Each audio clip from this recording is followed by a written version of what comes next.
아, 시작부터 영상이 심상치가 않네요. 오늘 할 게임은 방황하는 배고픔이라는 게임인데요. 주인공은 중요한 볼일을 보러 전철을 타고 가고 있었는데요. 갑자기 나타난 낯선 남자에게 오른손을 물려버렸습니다.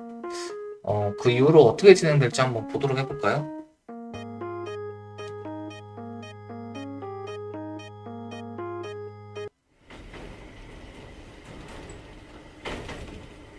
쿵쿵쿵쿵쿵 쿵쿵쿵 전철이 흔들린다. 평일 이 시간대는 사람이 드물어 쾌적하다. 열차 안은 에어컨이 빵빵하게 틀어져 있다. 시트는 푹신푹신해 졸음을 유도한다.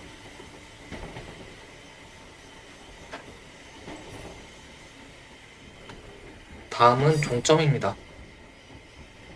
차내 안내방송으로 이제 곧 목적지에 도착한다는 것을 알 수 있었다. 깨어있지 않으면. 어젯밤은 오늘 휴가를 내기 위해 억지로 일을 조정했다. 늦게까지 야근을 하게 되었지만 어쩔 수 없다. 오늘은 전처 진미애와 딸 코오리를 만나러 간다. 이혼했나봐요. 나는 몇 달에 한 번 있는 이 날만을 버티며 살고 있다.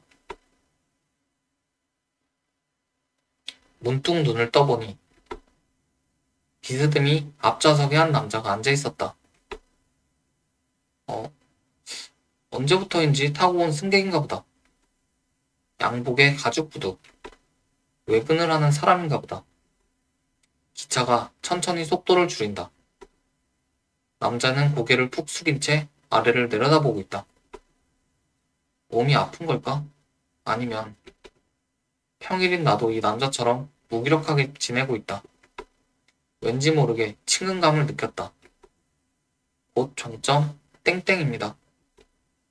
이 차량에는 나 말고는 승객이 없다. 내가 깨우지 않아도 차장이 깨울 텐데. 이 열차는 차고로 들어가는 회송 열차입니다. 계속 탑승하실 수 없습니다. 나는 일어서서 한마디만 하기로 했다. 저기요, 종점인데요. 말을 마친 순간 열차는 멈춰섰다. 차량이 크게 흔들렸다. 한 남자가 옆으로 쓰러졌다. 쓰러진다. 나는 재빨리 오른손을 내밀었다. 뭐지? 뻗은 손에 남자가 부딪히는 것과 동시에 강한 충격과 타는 듯한 느낌이 있었다. 나는 재빨리 손을 거두었다. 남자는 반사적으로 뛰어올랐다. 나를 한번 쳐다보고는 비어있는 문으로 도망쳐 나갔다. 도대체 무슨 일이 벌어진 걸까?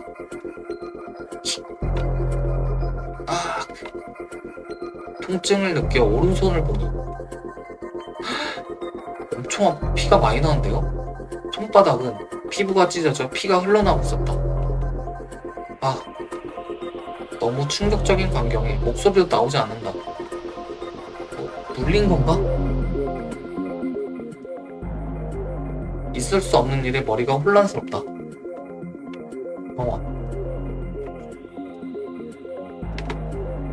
아니, 경찰? 하지만 뭐라고 말해야 할까?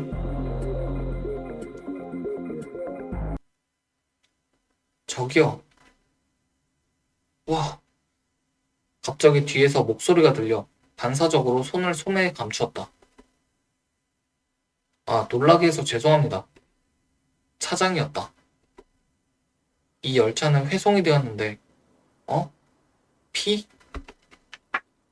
차장은 발밑에 떨어진 피자국을 발견했다. 이건... 차장이 가만히 나를 쳐다본다. 아니요. 이건... 고객님, 코피인가요? 네? 안색이 안 좋으신 것 같은데 구급차를 불러드릴까요? 여기서 시간을 뺏길 수는 없다. 마리에와 카오리와의 약속에 늦는 것은 피하고 싶었다. 코피 이제 멈춘 것 같아요. 그럼 나는 서둘러 전철을 떠났다. 소매에 감춘 오른손이 열이 있는 것처럼 욱신거린다. 순간적으로 속아 넘어갔지만 역시 어딘가에 신고를 했어야 하나 보다. 뒤를 돌아보니 영무원이 웃으며 나를 쳐다보고 있었다. 하지만 오늘은 모처럼 두 사람을 만날 수 있는 날인데 오늘은 코오리의 생일 선물도 준비해왔다. 다음번에는 생일이랑은 꽤나 먼 거리로 떨어져 있겠지. 길거리에서 괴한에게 습격을 당했다. 영무원에게 무슨 말을 하면 좋을지 생각해오다가 발은 자연스럽게 개찰구 쪽으로 걸어가고 있었다. 헤매다가 개찰구로 향하는 계단 앞에 다다랐다. 영무원도 어디론가 가버린 모양이다. 개찰구로 향하는 동안 조심스럽게 팔목을 들여다보았다. 그래도 피는 멈췄네요. 보기보다 상처가 얕았던 모양이다. 아까까지 넘쳐 흐르듯 상처를 덮고 있던 피는 팔목으로 닦아낸 것 같다. 더 이상의 유혈은 없을 것 같다. 상처가 이렇게 빨리 굳는구나. 안심이 된다. 안도한다. 안도감과 동시에 목이 마른다.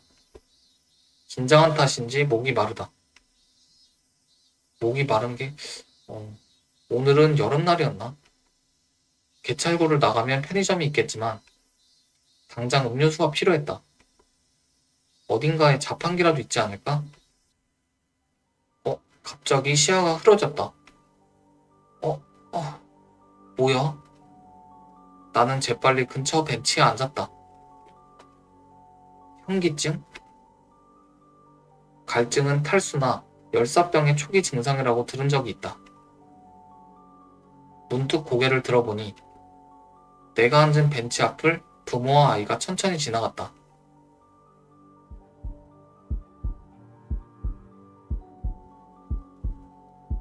뭐야?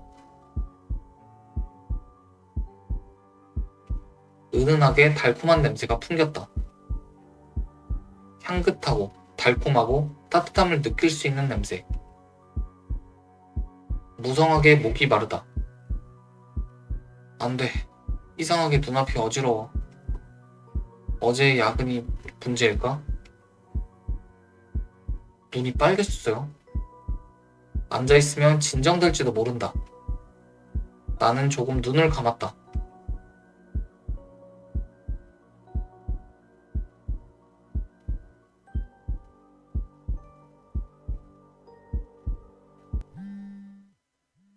알람이 울렸어요. 약속 30분 전이라고.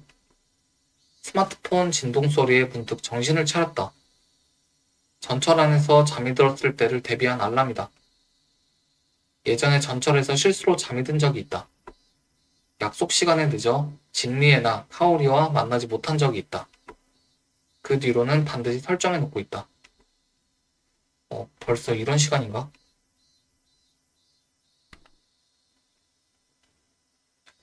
메시지 앱을 열자 마리에로부터 메시지가 도착해 있었다. 몇 시쯤 도착할 거야? 점심 먼저 먹었어. 같이 점심 먹을 수 있을 줄 알았는데. 서둘러 답장을 보낸다.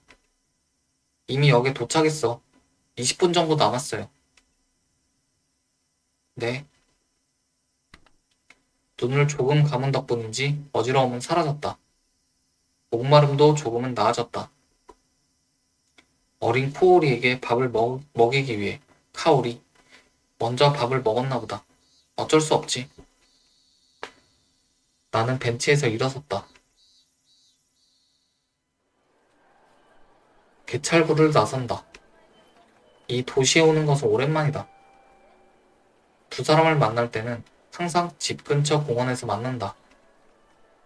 카오리는 아직 어려서 멀리 나가면 진리애가 피곤해한다. 나에겐 다소 먼 곳이지만 두 사람을 만날 수 있다면 힘들지 않다.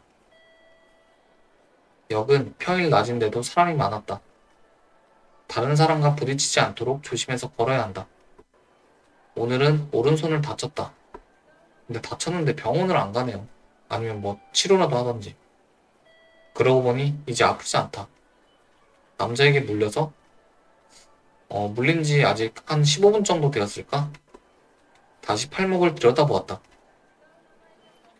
상처는 완전히 말랐고 표면에 뭔가 막이 형성되고 있었다. 주변 이상하게 변했어요. 상처를 입으면 아드레날린이 분비되어 통증을 잘 느끼지 못한다고 들은 적이 있다. 별로 아프지 않은 건 그 때문일까? 그보다 가렵다. 상처가 지끈지끈 쑤시는 듯한 감각이 있었다. 피부 안쪽에서 무언가가 기어다니는 것 같은 그런 가려움증이다. 심리해가 있으면 제대로 손을 씻자. 이상한 바이킹이 들어가면 안 되겠다. 그 남자 때문이지만. 돌아가는 길에 뒤돌아본 남자의 그 눈동자. 스스로 물어뜯어온 버릇에 스스로에게 심한 충격을 받은 것 같은 그런 표정을 짓고 있었다. 오싹하다.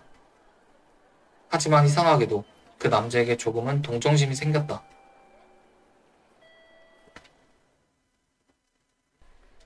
한참을 걷다 보니 지하상가 출구 부근에 도착했다. 여기까지 오니 사람이 많이 줄었다. 주변에는 조금 앞서 걷는 사람 외에는 아무도 없다.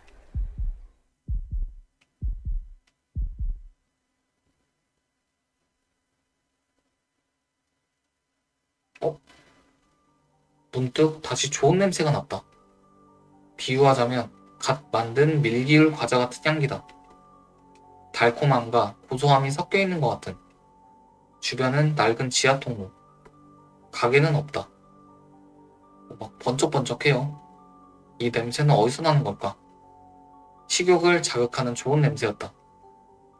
그러고 보니 아침부터 아무것도 먹지 않았다. 목이 마르다. 목이 마르다. 이 냄새는 이 사람에게서 눈앞이 흔들렸다. 머리가 멍해진다. 아까의 어지럼증이다.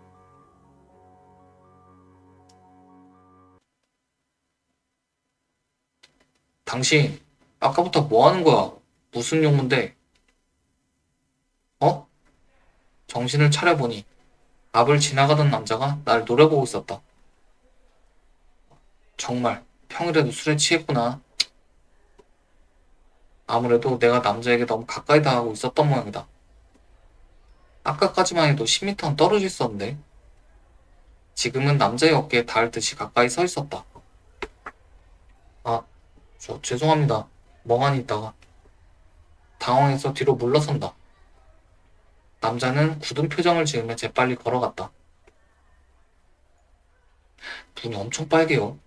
남자 덕분에 정신을 차렸다. 하지만 아까부터 컨디션이 이상하다. 이상한 단냄새가 나고 시야가 깜빡깜빡거린다. 정신을 차려보니 온몸에 식은땀을 흘리고 있었다. 진리에와 카오리가 싫어하지 않게 하고 싶다.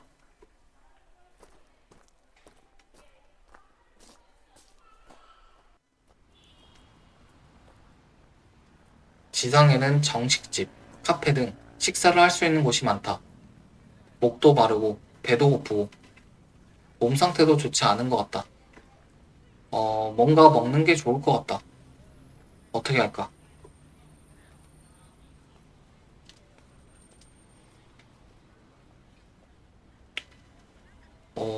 일단 카페부터 한번 들어가 볼까요?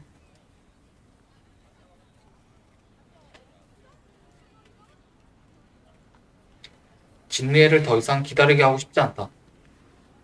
테이크아웃을 하자. 나는 눈앞의 카페에 들어섰다.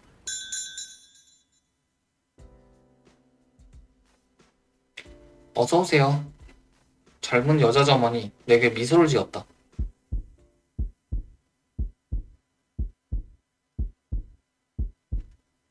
또 발작이 일어났어요?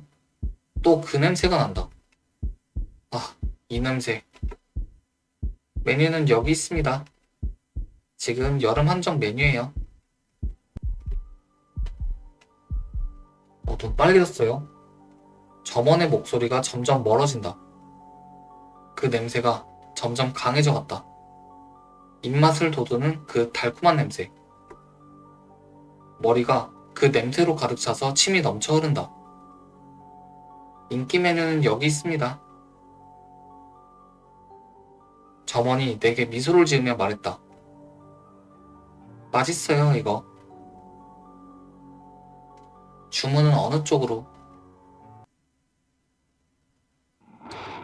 오, 먹겠습니다 하고 바로 점원을 물은 것 같아요. 땡땡이로 오전, 도쿄 땡땡땡구의 중심가에 있는 카페에서 점원 여성의 왼쪽 귀를 물었다는 이유로 회사원 남성이 체포되었습니다. 조사에 대해 남성은 배가 고팠다라고 호소하고 있습니다. 남성을 현행범으로 체포하고 사고 원인을 조사하고 있습니다. 배드엔드 폭주.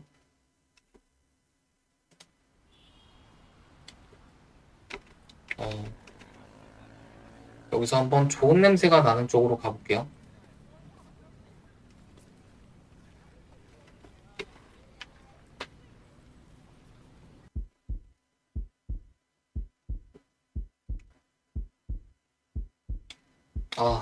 맛있어 보이는 냄새. 아까의 달달한 냄새와는 다르다. 고기 냄새다. 시야에 들어오는 곳에는 카페와 메밀국수 가게가 있다. 이 냄새의 출처는 메밀국수 집이다. 배탈이 나네. 뭔가 입맛이 당기는데? 나는 냄새에 이끌려 냄새가 나는 쪽으로 걷기 시작했다.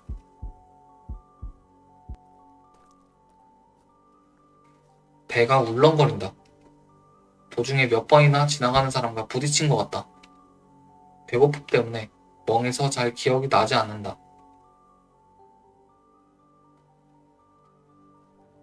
냄새를 단서로 몇 분을 더 걷다 보니 요 양냄새의 근원지에 도착했다. 여기다. 이 냄새는 이쪽에서 나는 거야.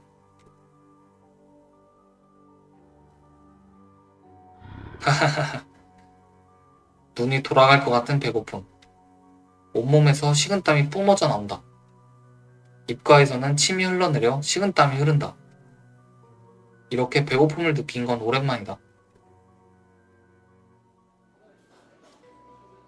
가게 안은 좁고 어두침침하다. 등을 둥글게 말아놓은 사람들. 무표정하게 면을 퍼먹고 있다. 카운터에 있던 남자가 이쪽을 가리키며 말했다. 하나만 주세요. 침을 흘리며 말을 잘 하지 못했지만 어떻게든 전달이 된 것 같다.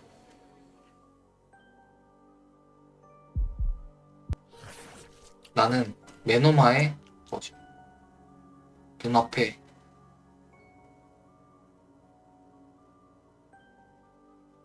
있는 것을 바로 먹었다는 것 같아요.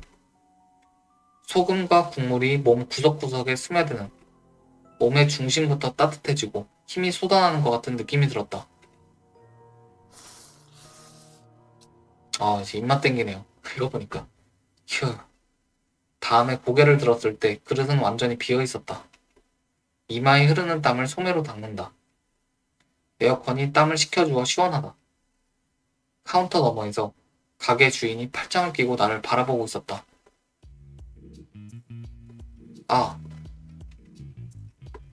빨리 나가라는 신호다. 나는 얼른 스마트폰을 꺼냈다. 저희 집은 현금만 받습니다. 네, 죄송합니다. 1,500엔이네요.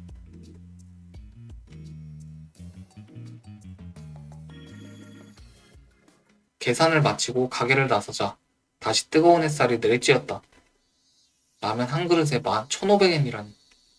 상당히 비싼 가격이다. 15,000원이에요, 한 그릇에.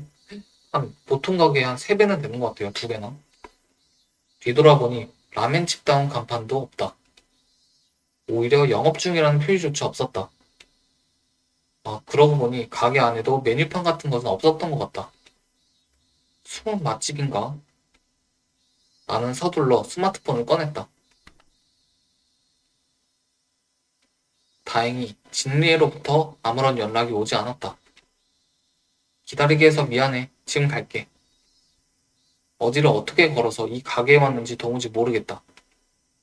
나는 지도 앱을 보면서 역 앞까지 달려갔다.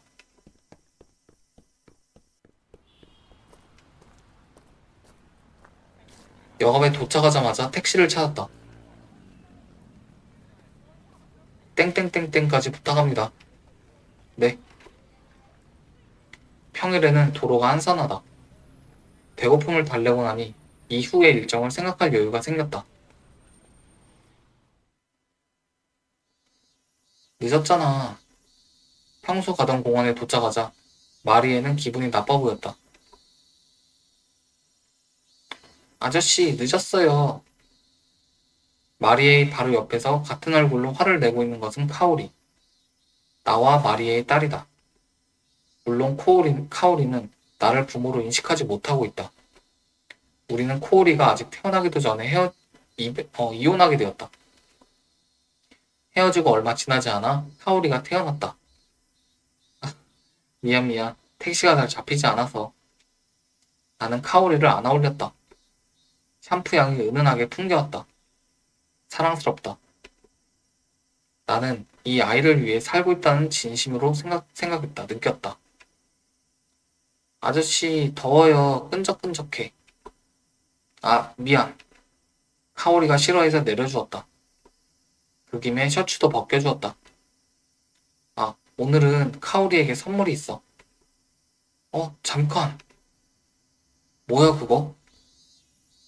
어? 아저씨 다쳤어요.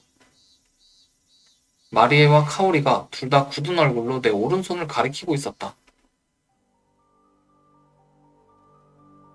아, 오는 길에 잠깐, 반창고 좀 있을까? 반창고를 붙일 정도의 부상이 아니야, 그거. 병원으로 가야 돼. 무서워요. 아저씨 다치면 어떡해요. 너무 과장이야. 피도 멈췄고 전혀 아프지 않으니까. 나는 다시 셔츠를 입었다.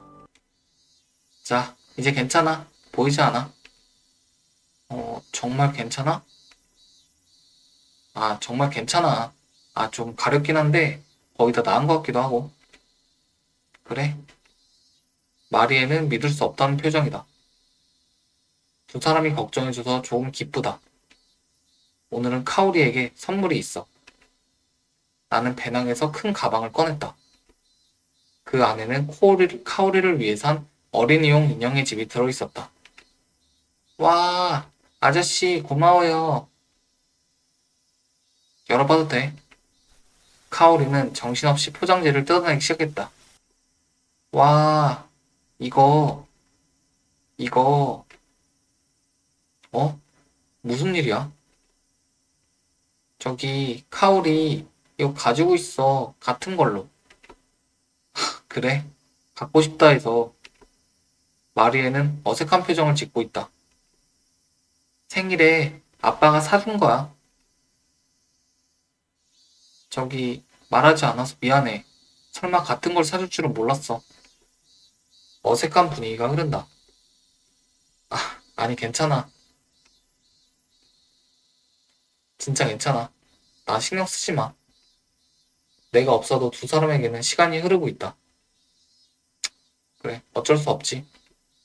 요즘은 이런 사소한 어긋남을 느낄 때가 많아졌다. 그럼 이건 어때? 나는 배낭에서 작은 비눗방울 세트를 꺼냈다. 좋아. 카오리는 펄쩍펄쩍 뛰며 기뻐했다. 오늘이 영원히 지속되었으면 좋겠는데. 우리 가족은 여름의 짧은 하루를 평화롭게 보냈다. 저녁이 되자 공원 안에 퇴근 신호가 울리기 시작했다. 3시간 정도 있었을까? 카오리는 마리의 무릎 위에서 잠이 들어 있었다. 그럼 가볼게요. 오늘은 고마워요. 고마워. 그리고 말하지 못한 것이 있어서 나중에 연락할게. 마리에는 눈도 마주치지 않고 그렇게 말했다. 주차장 쪽으로 걸어갔다. 차에 태우러 온 모양이다. 새 아빠가. 나는 무거운 인형의 집이 담긴 배낭을 짊어지고 집으로 향했다.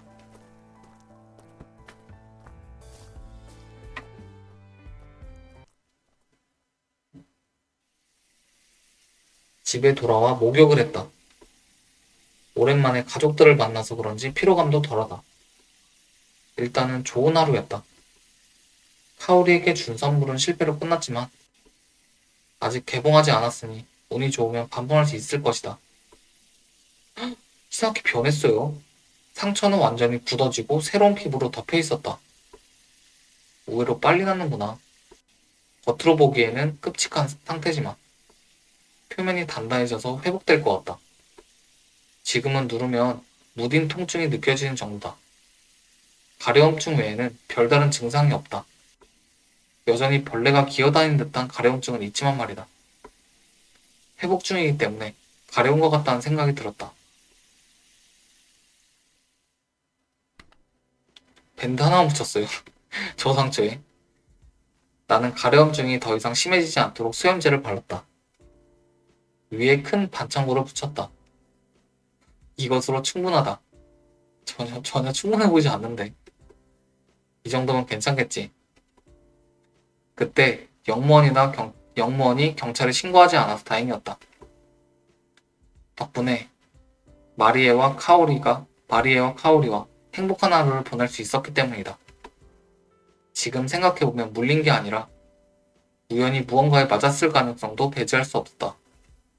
남자가 도망간 것은 서두르고 있었기 때문일지도 모른다. 설령 남자가 물었다 해도 고의가 아니었을 수도 있다. 아니 실수로 남을 물어뜯는다는 게 말이 돼? 말이 되나? 내 뜬금없는 생각에 조금 웃음이 났다.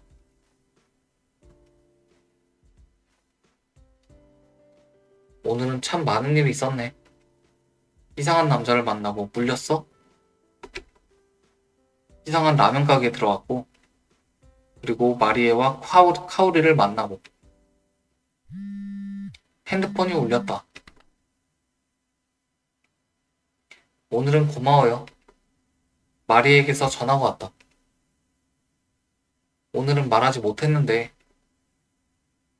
갑자기 한 남자의 사진이 전송되었다.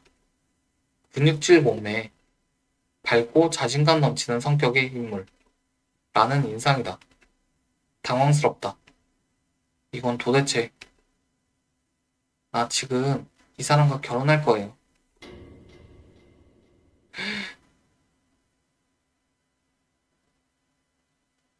순간적으로 앱을 내려버린다. 머리를 한 대 얻어맞은 것 같은 충격이 왔다. 이미 기독이 되어버렸다. 이미 읽어버렸다는 것 같아요. 무시할 수 없다. 다시 메시지 앱을 열자 마리에가 다음과 같은 말을 남기고 있었다. 앞으로도 친구로 잘 지내요. 가슴이 답답해졌다. 가슴이 조여와서 숨을 제대로 쉴 수가 없다. 알았어. 알았어. 그래, 그렇겠지. 스스로에게 다짐하며 반자동으로 스마트폰을 조작한다. 그래, 축하해. 내일처럼 기뻐. 사실 그 사람 일 때문에 해외에 나가게 됐어. 언젠가 또 만났으면 좋겠어. 볼에 무언가가 흘러내린다. 언젠가 남편분께도 인사시켜주세요. 친구로서. 겨우 문자를 끝냈다.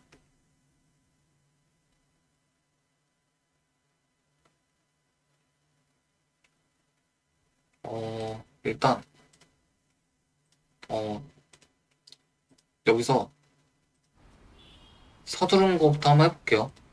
이게 다른 엔딩이 나올 것 같거든요. 아니, 마리에가 기다리고 있다. 나는 무거운 짐을 다시 들고 서둘러 출발하기로 했다. 우선 택시를 잡아야 한다.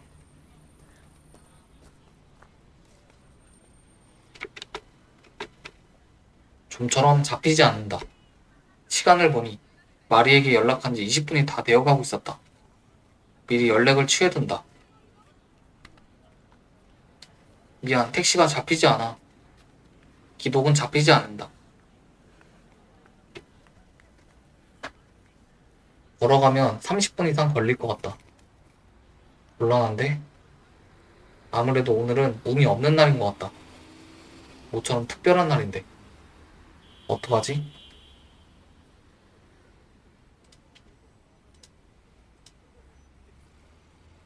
걷는 거랑 택시를 기다리는 거. 한번, 걷는 것부터 한번 해볼게요.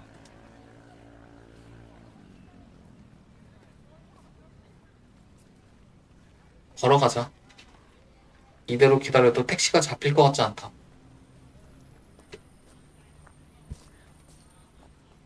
오늘은 카오리가 3살 생일을 맞아 처음으로 만나는 날이다. 마리에와 헤어진 지 3년. 두 사람을 만나는 날만이 나의 유일한 즐거움이 되었다. 한심하게도 헤어지고 나서야 마리에와 카오리의 존재가 얼마나 큰지 깨달았다. 더 곁에 있고 싶은 마음이 날로 강해진다. 외롭고 허무한 나날에서 벗어나고 싶었다. 발작 일어났어요? 갑자기 시야가 빙글빙글 돌았다.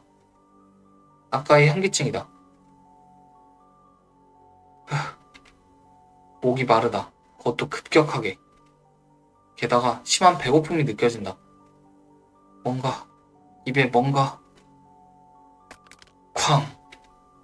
배낭을 땅에 내려놓으려다 떨어뜨렸다. 오른손이 말을 듣지 않는다. 어느새 오른손의 흉터에서 새로운 피부가 돋아나서 상처가 막혀 있었다.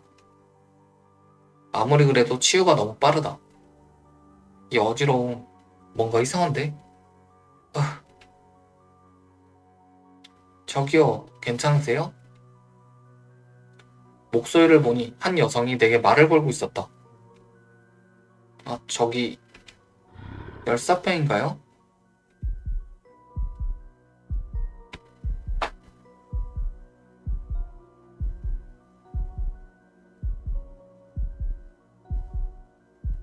눈이 변했어요. 또 그 냄새가 났다. 지금 구급차 불러야겠어요. 배 아파요. 네? 머릿속이 마비되어 더 이상 아무 생각도 할 수 없었다. 오른손이 무언가를 움켜쥐었다. 식욕을 돋우는 그 냄새가 더 가까이 다가온다. 오,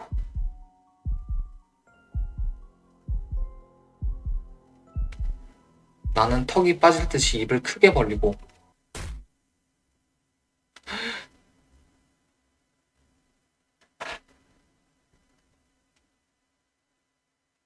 입을 벌린 그 순간 머리에 강한 충격을 받았다. 뺨이 딱딱한 아스팔트에 부딪혔다. 난 도대체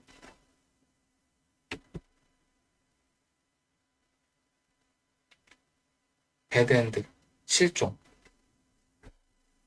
이번에는 물지는 못했네요.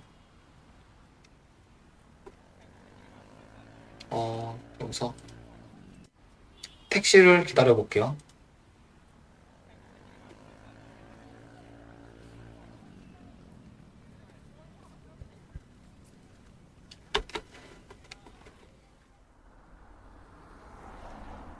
결국 택시 잡긴 했네요. 결국. 택시를 잡는데 20분 더 걸렸다. 서둘러 좌석에 앉았다. 운전기사에게 목적지를 말하자마자 마리에게 연락을 했다. 택시 잡혔어. 지금 갈게. 역시나 기착은 안 된다. 나를 잊고 있는 것은 아니다. 카오리의 일로 바쁘신 모양이다. 오늘 덥네요. 에어컨 좀 틀어볼까요? 거울 너머로 운전기사와 눈이 마주친다. 얼마나 다정해 보이는지 다정한 눈빛이다. 문득 또 뭔가 냄새가 난다. 그 냄새다. 또 발작이 일어나요? 또 그 냄새. 참을 수 없는 허기짐이 밀려온다. 역시 몸이 안 좋은 걸까? 배가 고프다. 지금 당장 뭔가 먹고 싶다. 뭐든 좋다. 뭐야? 손님? 괜찮으세요? 얼굴이 좀 안 좋아. 남자는 운전을 하면서 왼손으로 조수석 가방에 손을 넣고 있다. 그다음 남자의 목소리가 멀리서 들려왔다.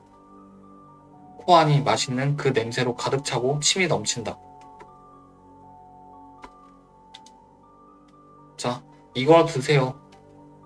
눈앞에는 남자의 손이 뒤로 내밀어졌다. 손끝에는 소금 사탕이 묻어 있었다.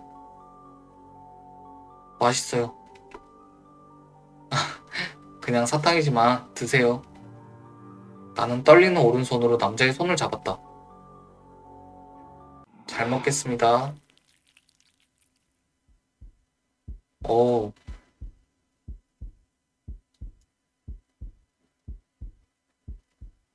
오늘 도쿄도 땡땡땡땡구 땡땡땡 도로에서 택시가 앞에 승용차를 추돌해 총 5대가 연쇄 추돌하는 사고가 발생했다.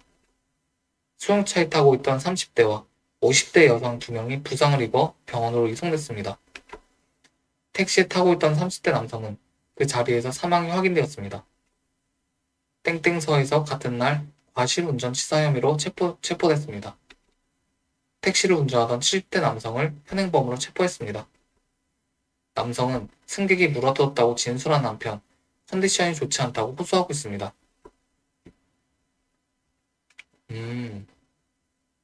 배드엔드 폭주.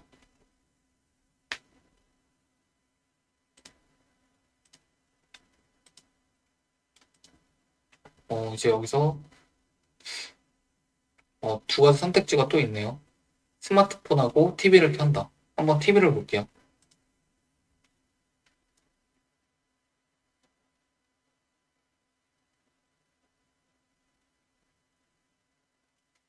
이대로 잠을 잘 수 있을 것 같지 않았다. 나는 다시 일어나 오랜만에 TV를 켰다. 평소에는 일과 잠자리만 오가는 생활 때문에 TV 프로그램과는 완전히 멀어져 버렸다. 그냥 켜둔 채로 채널을 바라보고 있었다. 심야 영화관이라는 프로그램이 시작되었다. 영화광으로 알려진 개그맨이 MC를 맡은 영화 프로그램인 것 같다. 오늘은 좀비를 주제로 한 공포 영화인 것 같았다. 그동안 특별히 공포 영화를 피한 적은 없었지만 제대로 본 것은 처음이다. 지루한 일상이 갑자기 좀비 바이러스의 창궐로 인해 일변한다. 문명이 서서히 작동을 멈춘다. 작은 틈새로 좀비가 침입해 도시가 패닉에 빠지고 나도 만약 좀비의 공격을 받는다면 목숨을 바쳐서라도 마리에와 카오리를 지킬 것이다. 영화에서는 특히 가족을 지키기 위해 고군분투하는 아버지의 모습이 인상적이었다. 좀비가 된 가족의 머리를 한 남자가 권총으로 쏴 죽이는 장면에서 갑작스럽게 끝났다. 연출된 것임을 알면서도 무서움을 느꼈고 가슴이 조여왔다. 영화를 다 보고 나니 한밤중이었다. 휴, 넋을 놓고 보고 말았다. 아, 문득 오른손을 보니 반창고가 거의 벗겨지고 있었다. 뭐야 이거? 영화에 열중하느라 상처 부위를 긁어낸 것 같았다. 상처는 심하게 굵고 변색되어 있었다. 더 이상 반창고는 의미가 없다. 으, 징그럽네요. 떼어내니 더 심한 상태가 되어 있었다. 말도 안 돼 이거. 마치 영화에서 본 썩은 좀비파를 보는 것 같았다. 불현듯 현기증이 났다.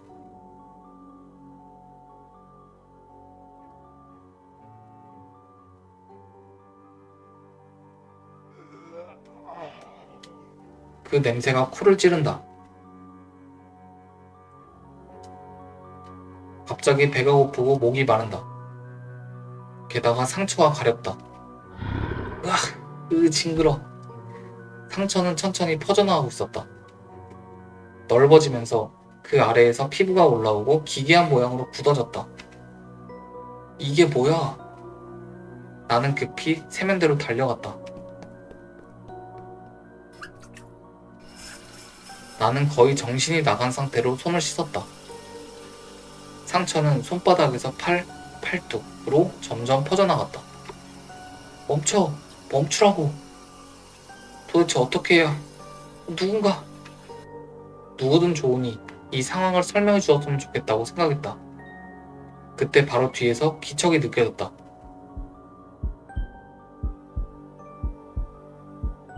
아빠? 당신 여기서 뭐 하는 거야? 마리에와 코올이었다. 어? 왜 두 사람이 여기 있는 거야? 무슨 일이야? 그 팔, 얼굴. 마리에는 뒤로 물러섰다. 내 모습을 보고 무서워하는 것 같다. 도대체 지금의 난 어떻게 생겼길래? 아빠, 무서워. 싫어요. 카오리가 마리에의 뒤로 숨는다. 아니, 이건 무심코 손을 뻗는다. 그만해, 오지마. 마리에는 들어본 적 없는 큰 목소리를 냈다. 왜 그렇게까지 나를 거부하는 거야? 아! 카오리가 울고 있다. 먹고 싶다. 울음소리가 나의 냉정함을 빼앗아간다. 카오리, 이리 와. 뒤로 물러서는 카오리를 내 손이 붙잡았다. 아니야, 아까는 그냥 다친 것뿐이야. 그렇게 외친 줄 알았는데 내 입에서는 고보고보라는 짐승 같은 소리만 나왔다. 이제 내 두 손은 카오리를 단단히 붙잡고 있었다. 먹고 싶다. 양손으로 높이 올리듯이. 카오리를 먹고 싶다. 들어올린다. 어우.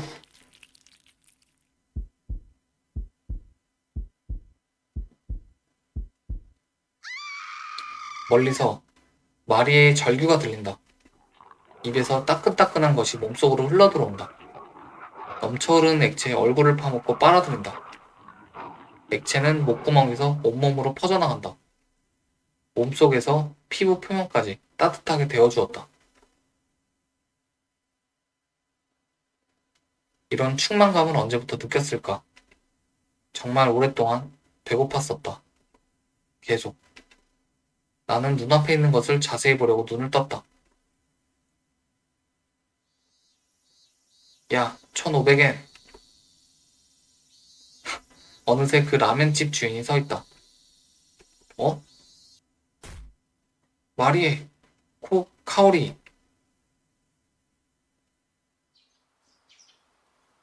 일어나 보니 밖은 밝아져 있었다. 꿈인가? 아직도 심장의 두근거림이 멈추지 않는다. 서둘러 오른손을 살펴보니 부상은 어제와 크게 다르지 않았다. 뭐야, 야발 꿈 엔딩이네요. 지금. 이상한 꿈이었다. 분명 영화 때문이겠지. 하지만 마신 액체, 그 촉감, 그 따뜻함, 그 냄새. 꿈이라고는 믿기지 않을 정도로 현실적이었다. 아직도 목에 감촉이 남아있다. 오늘 다시 한번 가볼까? 직감적으로 그 라면집에 가야겠다는 생각이 들었다. 회사에는 병원에 가겠다고 연락을 하면서 그 라면집에 가기로 했다.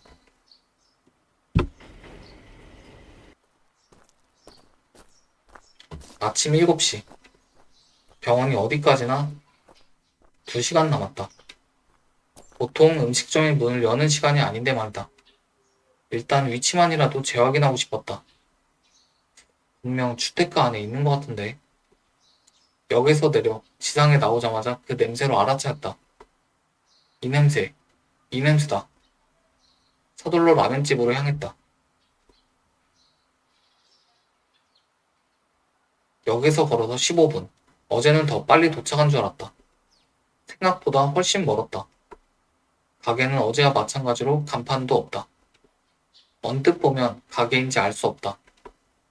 그런데 내 앞을 빠른 걸음으로 걸어가던 비즈니스 정장 차림의 여성이 재빨리 가게 안으로 들어갔다. 역시 개점한 모양이다. 나도 따라 들어가니 가게 안은 이미 거의 만석이었다.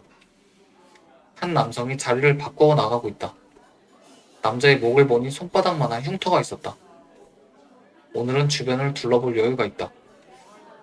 다른 손님들도 손과 발목에 붕대를 감고 있는 사람들이 여기저기 보인다. 다들 감염자들인가봐요? 쿵. 뒤에서 온 손님에게 강하게 부딪혔다. 뭐야? 부딪힌 손님은 나 따위에는 안중에도 없다. 땀과 침을 흘리고 있었다. 그곳에 몇 초 만에 라면이 도착하자 남자는 국물에 뛰어들듯이 먹기 시작했다. 너 방해라고. 가게 주인이 인상을 찌푸리며 말했다. 죄송합니다. 나도 눈앞에 빈자리에 앉자마자 라면이 도착했다. 구수한 냄새에 식욕이 자극되어 침이 고이고 어제는 그럴 여유가 없었지만 오늘은 조금 차분하다. 국물을 맛보고 마셔보았다. 맛있다. 걸쭉한 국물은 돼지 뼈일까? 겉모습과 달리 담백하지만 혀에 착 달라붙는 진한 맛이다. 붉은 면발도 먹음직스러워 탱탱함과 쫄깃함을 이빨로 느낄 수 있다.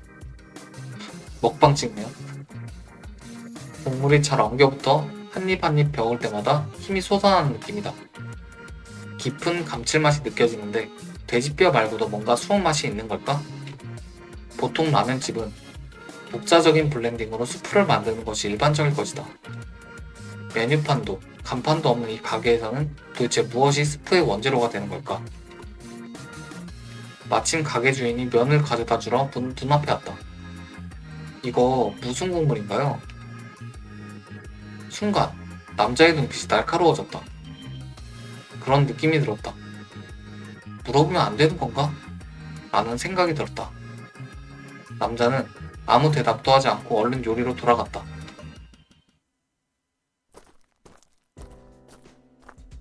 그 후 미리 알아본 라면집 근처 병원으로 갔다. 물렸다는 사실을 들키지 않기 위해 미리 여러 가지 핑계를 생각해 두었다.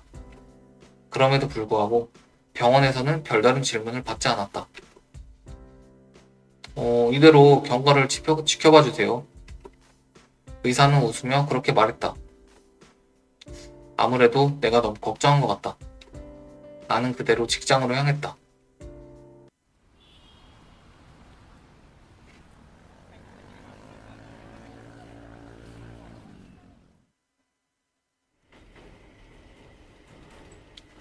하루를 무사히 마치고 집으로 돌아왔다.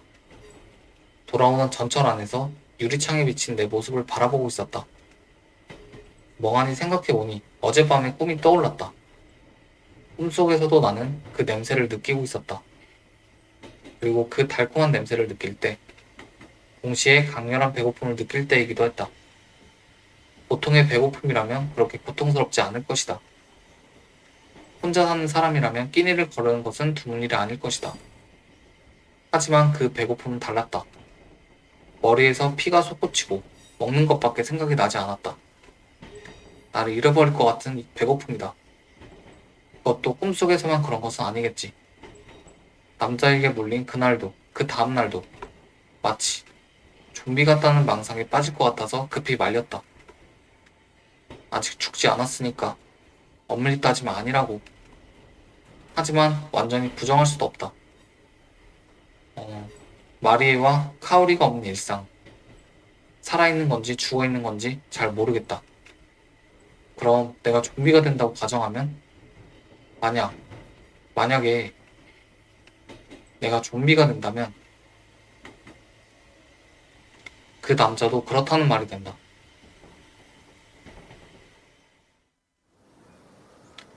영화 속 좀비는 이성을 잃고 인간을 물어뜯고 있었다. 하지만 나는 현재로선 그렇지 않다. 왜 그럴까? 답은 금방 떠올랐다. 처음 배고픔에 시달렸을 때다. 우연히 역에서 걸어서 15분 거리에 있는 그 라멘집으로 향했다. 냄새를 따라 찾아갈 수 있었다. 라면집은 언제 가도 사람들로 붐빈다.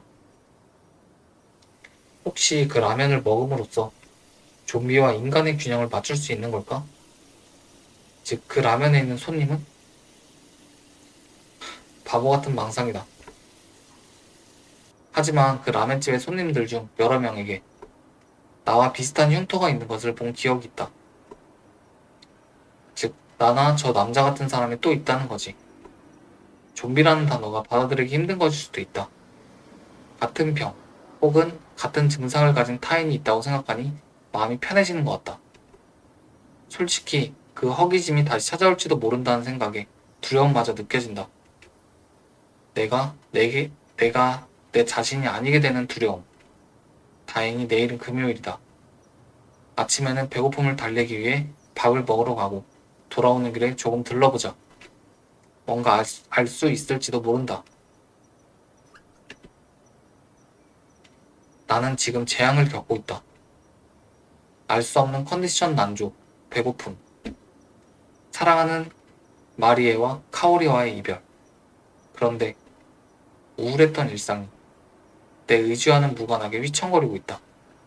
왠지 전보다 조금은 나아진 것 같았다.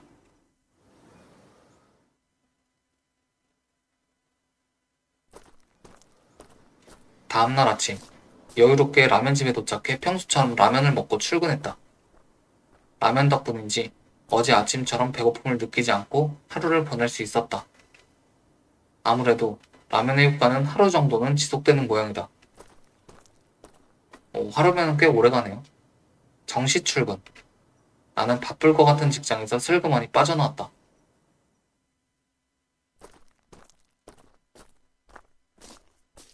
서둘러 라면집으로 향한다. 문 앞에 다다랐을 때 여성의 비명소리가 들렸다.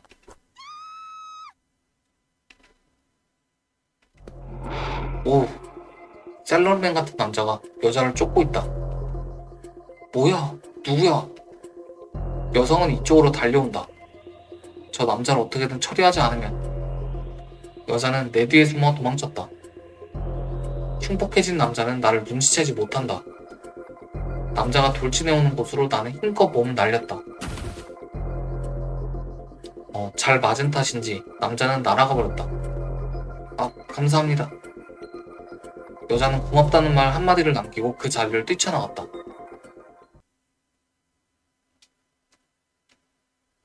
쓰러진 남자는 머리를 심하게 부딪힌 것 같았다. 이마에서 시커먼 피를 흘리고 있었다. 초점이 맞지 않는 눈은 마치 영화에서 본 좀비 같았다. 저기요, 죄송합니다. 괜찮으세요? 남자가 신음한다. 지금 구급차를. 나는 스마트폰을 꺼내 구급차를 부르려고 했다. 하지만 남자에게 팔을 잡혔다. 힘들어 보이지만 표정에서 무엇을 원하는지 알 수 없다. 남자를 자세히 보니 목에 오래된 흉터가 있었다. 놀람과 동시에 충격을 받았다. 조금만 기다려주세요. 나는 서둘러 눈앞에 있는 라면집으로 뛰어들어갔다. 나 혼자서는 어떻게 해야 할지 몰랐다. 죄송합니다, 점장님. 여기 있던 손님이.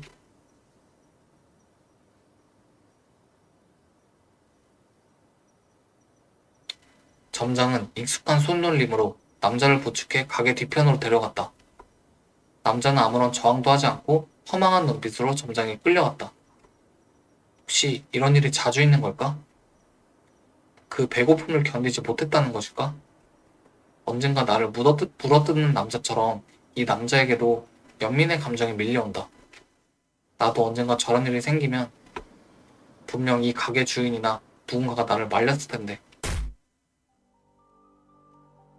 둔탁한 소리가 났다. 무언가가 뺨에 달라붙는다.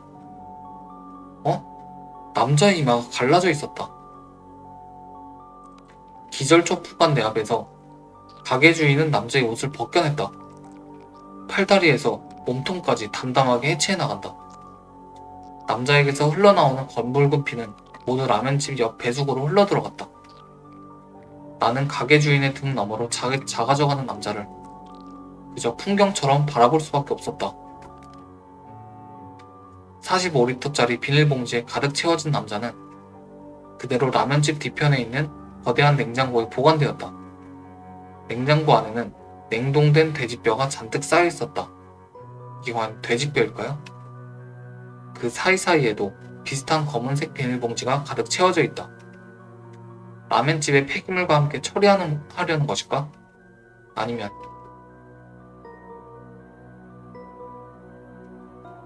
어? 왜? 왜? 가게 주인은 묵묵부답이었다. 이후 어떻게 처리할지 생각만 해도 속이 메스꺼워졌다. 이런 거 금방 들통날 거 아니야? 그러면 당신은 사람을 죽였다는 사실이 사람. 그렇게 말하면서 나 자신도 위화감을 느꼈다. 과연 사람이었던 걸까? 이성을 잃고 여자에게 덤벼드는 남자의 얼굴은 사람과는 거리가 멀어 보였기 때문이다. 우리 가게 단골이 몇 명이나 될까?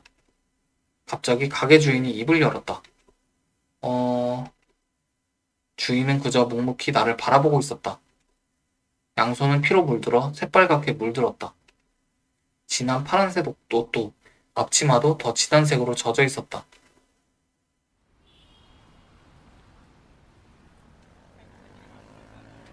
이 배수구 청소부, 길을 지키고 있는 경찰관, 이웃 주민들 모두가 서로 도와가며 살아가고 있습니다. 약한 서로를 보호하고 보호받으면서 서로 돕고 보호받으면서 서로 돕는다니 이쪽은 가해자가 아닌가. 그렇게 말하려던 순간 눈앞에 커다란 냉장고가 눈에 들어왔다. 시키는 대로 이곳에 끌려온 남자는 그저 가게 주인이 이끄는 대로 이곳에 왔고 아무런 저항도 하지 않고 설마 저렇게 처분될 줄 알았을까? 불과 몇 시간 전까지만 해도 그냥 라면을 먹으러 왔다. 그랬어야 했다. 그저 멍하니 서 있는 나에게 가게 주인이 입을 열었다. 아, 그리고 우리는 쿵. 그때 갑자기 가게 뒷문을 두드리는 소리가 들렸다. 아, 라면 내놔야 하는데. 저 도와드릴게요. 나도 도와주겠다고 했다.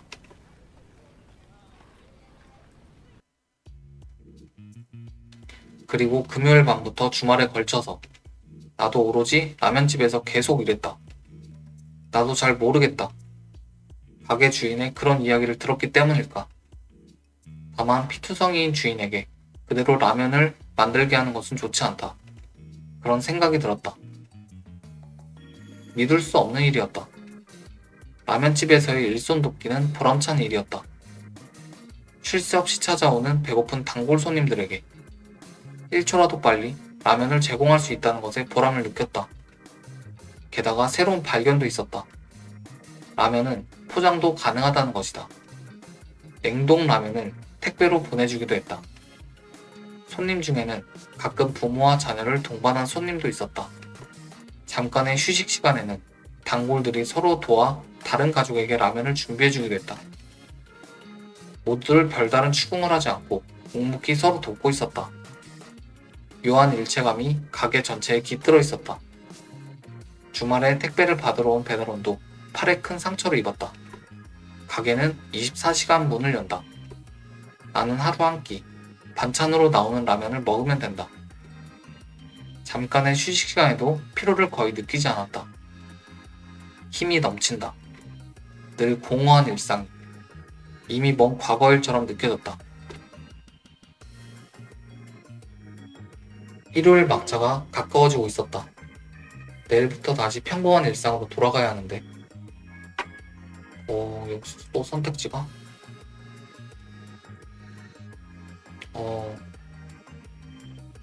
뭐 돌아가지 않는다 한번 해볼게요. 먼저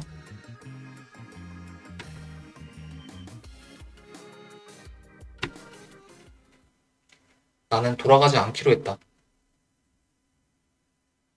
직장에도 일상에도 나를 대신할 사람이 많다. 집에서 내 귀가를 기다리는 사람도 이제 없다. 카오리도 마리도 멀리 떠나버린다. 지금까지 일상으로 나를 기다리는 사람은 없었던 것이다.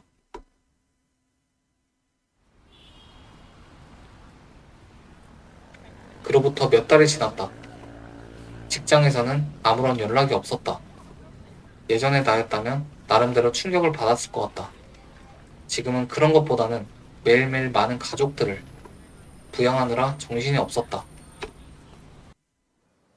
최근에는 이 커뮤니티에서 내 역할이 자리를 잡기 시작했다. 처음엔 그냥 가게를 도와주는 정도였다. 점점 가게 주인으로부터 책임감 있는 일을 맡게 되었다. 고립되는 가족은 없는가? 라면집을 중심으로 한 지역 인맥을 활용한 정보 수집, 감염자 보고를 받으면 신속하게 그 사람을 가족으로 맞이했다. 나의 새로운 일은 그 새로운 가족을 구하는 것이다. 빠뜨리지 않고 구출하는 것이 나의 새로운 일이었다.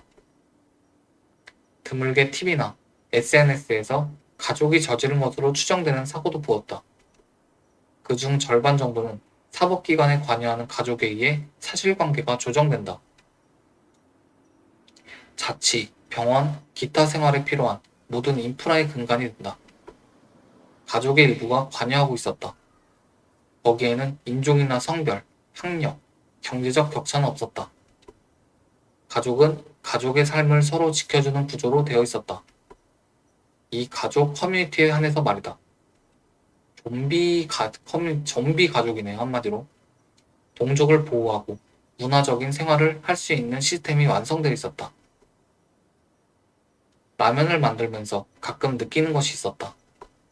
모든 인류가 이 가족이라는 조직에 편입된다면 분쟁과 빈곤이 없는 멋진 세상이 될 것 같은데, 하지만 전혀 모르는 사람에게 송곳니를 겨눌 수 있겠느냐고 물으면 나는 할 수 없다고 느꼈다. 정말 절박한 상황이 아니라면.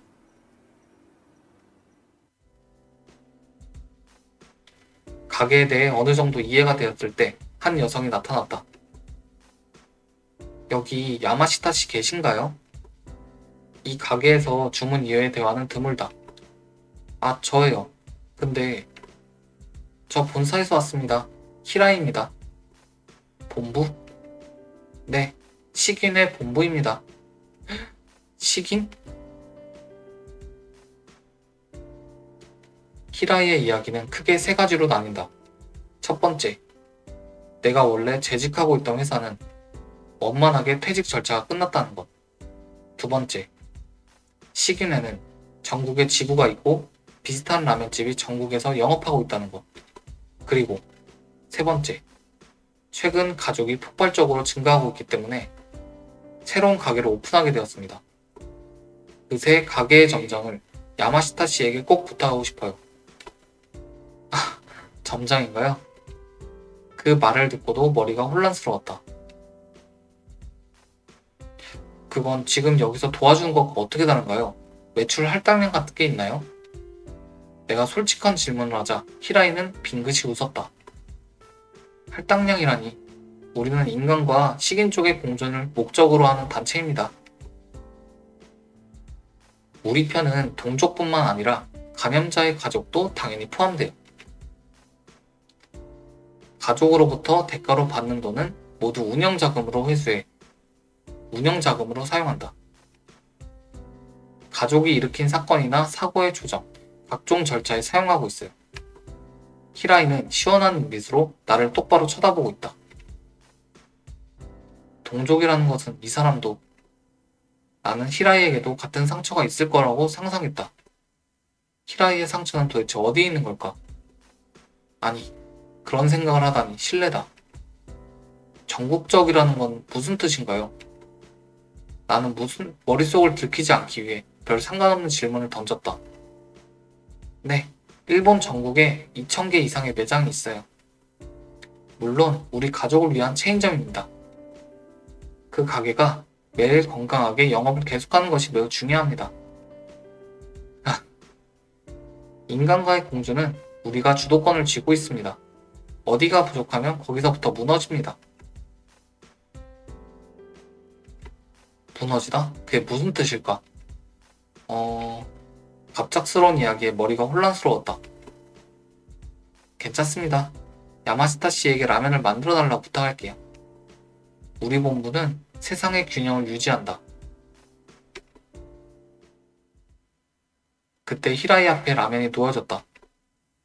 시기뇌가 전력을 다해 지원할 테니까요. 꼭 한번 검토해주세요. 말을 마치자마자 히라이는 마스크에 손가락을 얹었다. 그럼 잘 먹겠습니다. 입이네. 히라이가 마스크를 벗자 입가에 상처가 드러났다. 큰 상처가 입술을 가르지르고 있다. 가족이라는 표시다. 히라이는 우아하게 젓가락을 나눠들고 라면을 먹기 시작했다.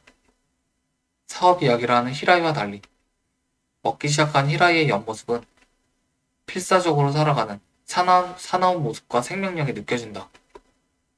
히라이의 아름다움에 감탄하면서 난 한 가지를 깨달았다. 그러고 보니 마리에와 카오리를 까맣게 잊고 있었다.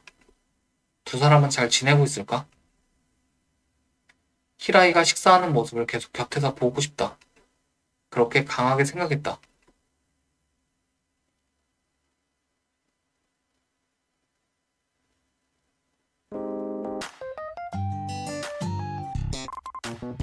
뭐 금사빠네요, 금사빠.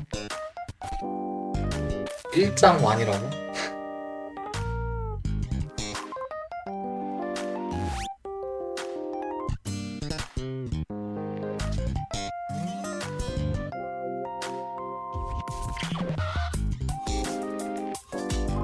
제2장 요르미치.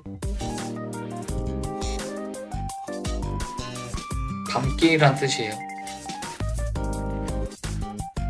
아, 1장이라고 했는데 끝인가 봐요.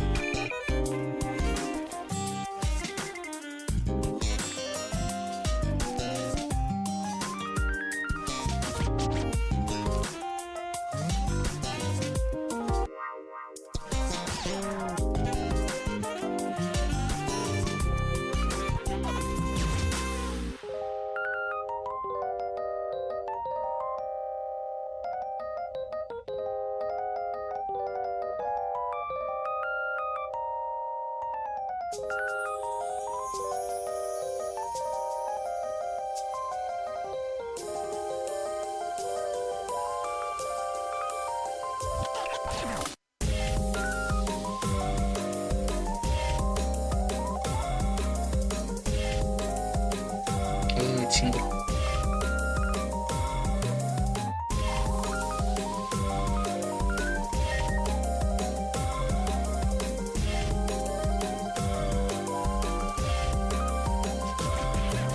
두 번째 장도 있다고?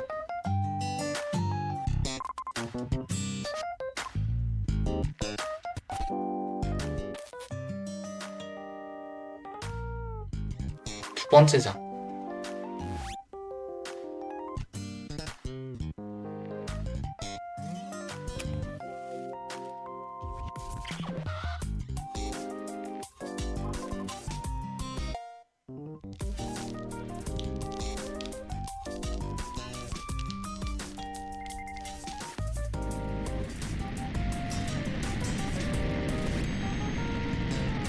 굉음과 함께 불길이 치솟는다. 가게에서 10m 정도 떨어져 있는데도 불길을 마주하고 있는 몸의 표면이 뜨겁다. 피부가 지글지글 타는 것 같다. 주변에는 수십 명의 구경꾼들이 모여든다. 소방차 사이렌이 요란하게 울려 펴진다. 나는 그냥 불타는 가게 앞에서 불길을 바라보고 있다.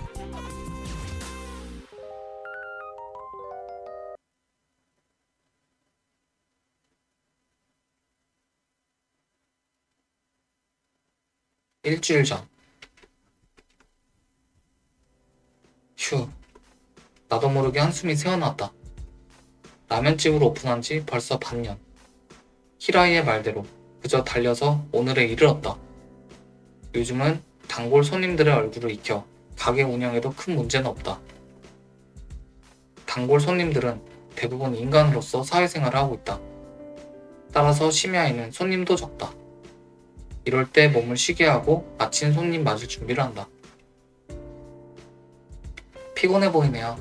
괜찮으세요? 아, 네.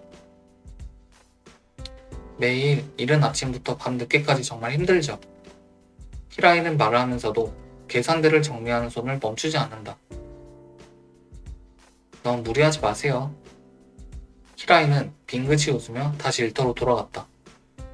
나는 내 식사에 착수하기로 했다. 라면. 라면이다. 어떻게 봐도 평범한 라면이다. 하지만 개점 초기의 교육에 따르면 식인을 위한 완전 영양식으로 개발된 특별한 음식이라고 했다. 처음에는 왜 이 라면이 그 미친 식욕을 달래줄 수 있는지 궁금했다. 본사의 말을 간단히 번역하면 이런 논리인 것 같다.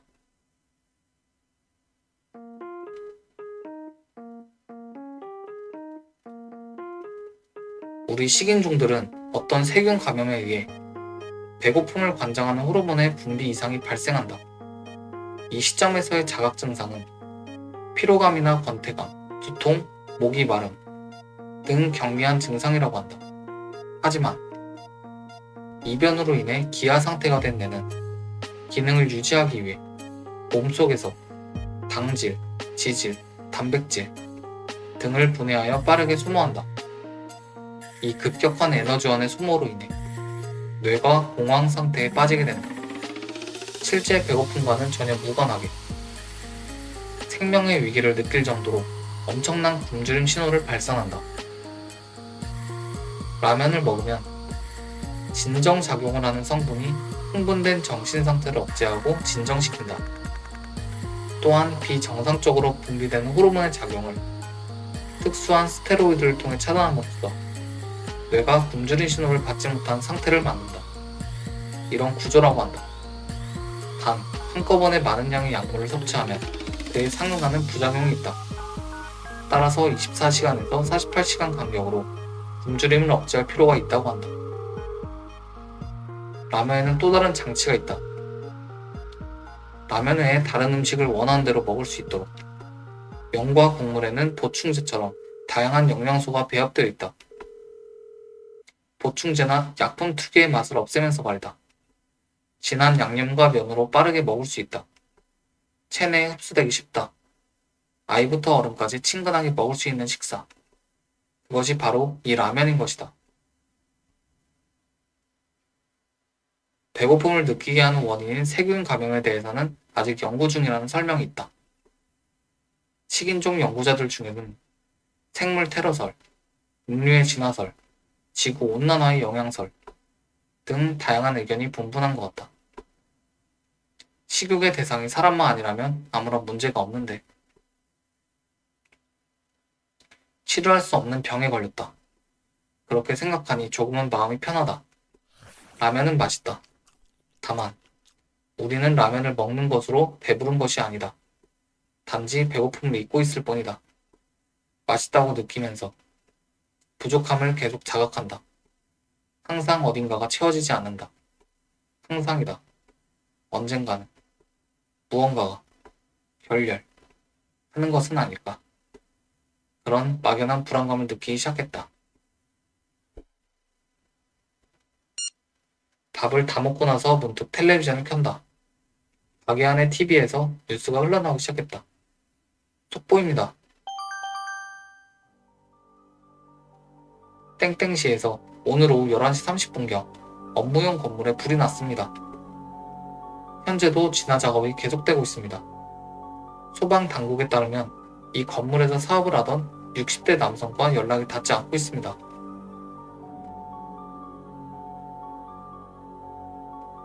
TV에는 밤하늘에 불길이 치솟는 건물이 비춰졌다. 화재 당시 여러 사람이 건물 안에 있었다는 증언도 있다. 경찰은 화재의 자세한 원인을 조사하고 있습니다. 화재, 요즘 불이 참 많네요. 지난주에도 어딘가에서 화재가 발생해 건물이나 주택이 불탔다는 보도가 있었던 것 같다. 업무용 건물이라는 생소한 단어가 눈에 띄었다. 2월이니까 난방기구에서 불이 난 건가? 공감을 얻기 위해 히라이를 바라보니 진지한 눈빛으로 TV를 응시하고 있었다.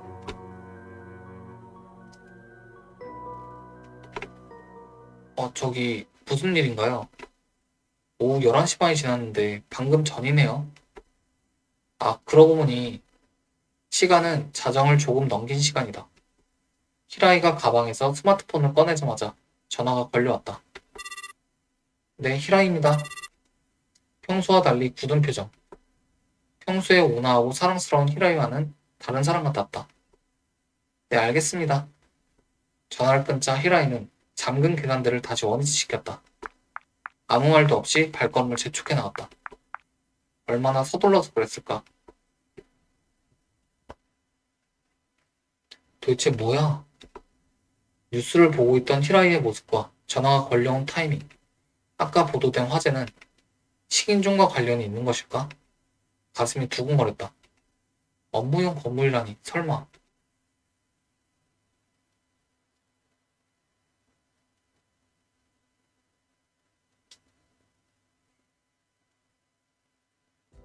다음날 아침.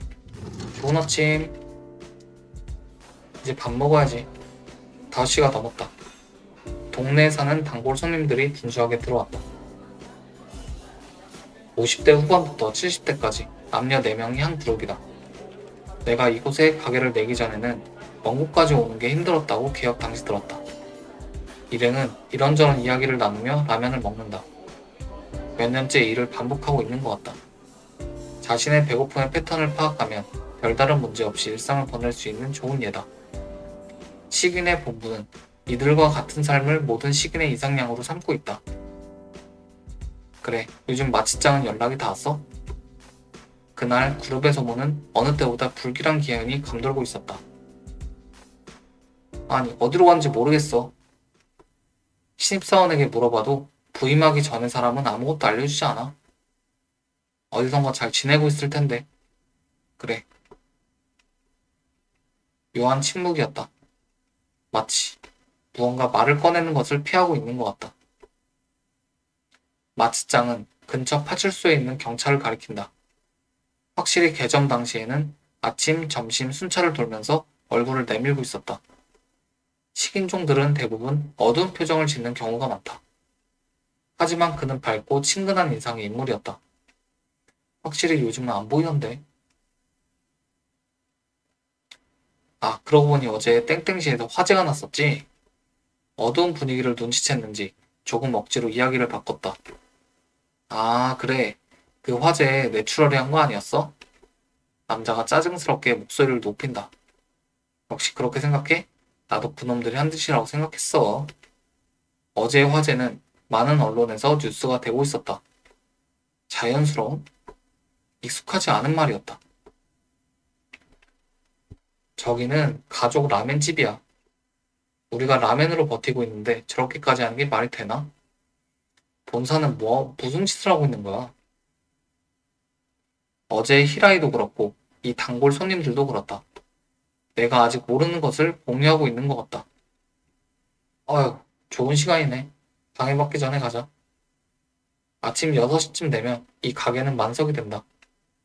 일을 아는 단골들은 최대한 일찍 와서 식사를 하고 일상으로 돌아간다. 맛있게 드세요. 저기요. 계산을 받으면서 말을 걸어본다. 네? 어제 땡땡시에서 있었던 집안일을 알고 있나요? 아, 그 화재 얘기 같아요. 아, 그거 뉴스에 나왔으니까. 그 동네에 사는 가족에게는 동정심이 생기네요. 내추럴이 뭐예요? 단골은 눈을 동그랗게 떴다. 아, 내추럴은 내추럴이야. 뭐야, 사장님. 뭐야, 당신 가게 주인인데 아직 한 번도 안 만났어? 그놈들 때문에 우리 어깨가 좁아졌어. 그래, 맞아. 저 녀석들이 인간을 습격해서 잡아먹어버리니까. 인간을 잡아먹는다고? 어? 나도 모르게 귀를 의심했다. 내 반응이 신선했는지 단골 손님들은 기쁜 듯이 이야기하기 시작했다. 실종이라든가 납치라든가 가출이라든가 대체로 놈들이 연루되어 있어. 물론 먹기 위해서지. 단골들은 입에 침이 마르도록 소문을 뻗들이며 험악한 표정을 지었다. 내추럴은 짐승이야. 겉모습은 우리와 다를 바 없으니 당신도 조심해. 방심하면 잡혀가니까.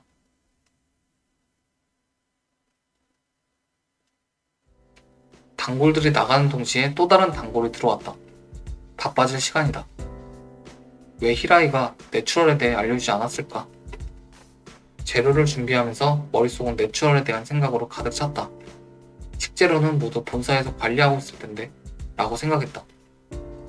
그런 존재가 있다면 단골의 말대로 짐승임에 틀림없다. 인간이 인간을 공격한다. 생각만 해도 기분이 나빠진다. 다음날 히라이는 평소처럼 밤 24시가 되자 얼굴을 내밀었다. 안녕하세요. 어두컴컴한 가게 안에서 히라이의 목소리가 들린다. 나는 뒷정리를 하고 라멘을 조리하면서 히라이를 맞이했다. 아, 계산은 다 끝났어요. 감사합니다. 히라이는 발소리를 내며 카운터 안으로 들어왔다. 익숙한 손놀림으로 계산대를 열었다. 저기요, 죄송합니다. 네? 내추럴에 대해서 알려주실 수 있나요? 아, 내추럴이요? 히라이는 얼굴색 하나 변하지 않았다. 내추럴은 굶주린 채로 인간을 잡아먹는 식인종들을 말해요. 왜 그런 녀석들이 있다는 걸 알려주지 않았나요? 야마시타 씨는 개업한 지 얼마 되지 않았으니까요. 아, 그렇긴 한데 내추럴은 우리와 인간의 공존을 방해하는 존재예요. 본부에서는 내추럴을 발견한 대로 구속하고 지역별로 대응하고 있습니다만 내추럴 중에는 우리를 적대시하는 녀석들도 많아요. 단골 손님의 말이 떠올랐다. 그러면 그 화재는? 네, 그 화재는 내추럴이 일으킨 화재라는 보고가 있어요. 히라이는 침착하게 말했다. 식인 사건, 사고는 아주 눈에 띄는 일이 아니면 보도되지 않습니다만 화재라면 많은 사람의 눈에 띄기 때문에 보도를 자제하는 것이 어렵죠. 왜 내추럴이 꼭 화재를 일으켜야만 하나요? 그래요. 식인회에 대한 반발일까요? 히라이는 조금 생각에 잠긴 듯한 제스처를 취했다. 아니면 어떤 결심? 결심? 그것은 도대체... 자, 자연이 잡힌 후의 일은 우리도 알 수 없습니다. 하지만 그런 전조를 조기에 발견하는 것이 중요합니다. 그런 전조를 조기에 발견하기 위해 주민들은 자연과 지역 내에서 서로를 감시하고 있습니다. 아, 그래서 그 경찰관이 소문을 퍼뜨린 것일까? 이곳이 없으면 더 많은 내추럴이 생겨날 것이라고 말했다. 식인종뿐만 아니라 전 인류의 행복을 위해서라도 지금은 그냥 가게를 계속 운영합시다. 그렇게 말을 마친 히라이는 다시 작업으로 들어갔다. 내추럴에 대해 어느 정도 알 수 있었다. 하지만 어딘지 모르게 납득이 가지 않는다. 히라이가 무언가를 숨기고 있는 것 같은 느낌이 든다. 내추럴의 결심이란 도대체 무엇일까? 히라이가 돌아간 후에도 내추럴의 생각이 머릿속에서 떠나지 않는다. 수프 냄비를 저으면서도 고민에 빠지고 만다. 굶주림은 고통스러울 정도로 잘 안다. 그 굶주림은 견딜 수 없다. 하지만 그렇다면 식인회에 가입하면 된다. 왜 인간을 먹는 것에 집착하는가? 설령 라면을 먹을 수 없는 상황이 되더라도 인간을 먹는 것보다는 자살을 선택한다. 인간을 먹는다는 것은 끔찍한 일이다. 그 굶주림에 시달린다. 반사적으로 먹잇감에 손을 뻗는다 해도. 그때 먹이에서 인간의 말이 나온다면 헉 하고 놀라게 될 것이다. 그런데도 이빨을 드러낸다고? 그런 일은 절대 할 수 없다. 그 행위의 무서움을 생각하면 침이 꼴깍 넘어간다. 먹는다는 것은 그 사람의 생명을 빼앗는 것뿐만 아니라 일, 가족, 행복도, 기쁨도 모든 것을 빼앗는 것이다. 어느새 나는 주먹을 꽉 쥐고 있었다. 이건 내추럴에 대한 증오다. 내 안에서 강한 감정이 싹트고 있었다. 어떻게든 모든 내추럴을 구속해야만 한다. 하지만 어떻게? 식도락가들에게 라면을 먹이면서 내추럴을 찾으러 나가기란 쉽지 않다. 그때 켜져있던 TV에서 뉴스가 흘러나왔다. 안녕하세요. 심야 뉴스 시간입니다. 지난주 땡치에서 발생한 화재는 뉴스는 화재에 대한 후속 보도를 전하고 있었다. 아직 범인은 잡히지 않았다고 한다. 그 가게에 사람이, 식인종이 있었을 텐데. 식인종들은 서로를 감시한다. 히라이는 그렇게 말했다. 그렇다면 불이 난 가게 주변에 있는 식인종들이 뭔가를 알고 있을지도 모른다. 본부에서는 당연히 조사를 마쳤을 것이다. 하지만 내추럴이 어떤 곳인지 알고 싶다. 히라이에게 내일 쉬는지 물어보자.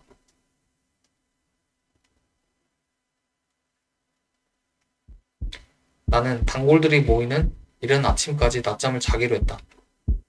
눈을 감으면 심장 소리가 들린다. 평소보다 빠르다. 내추럴을 보러 간다는 생각에 스스로 흥분하고 있는 것 같다.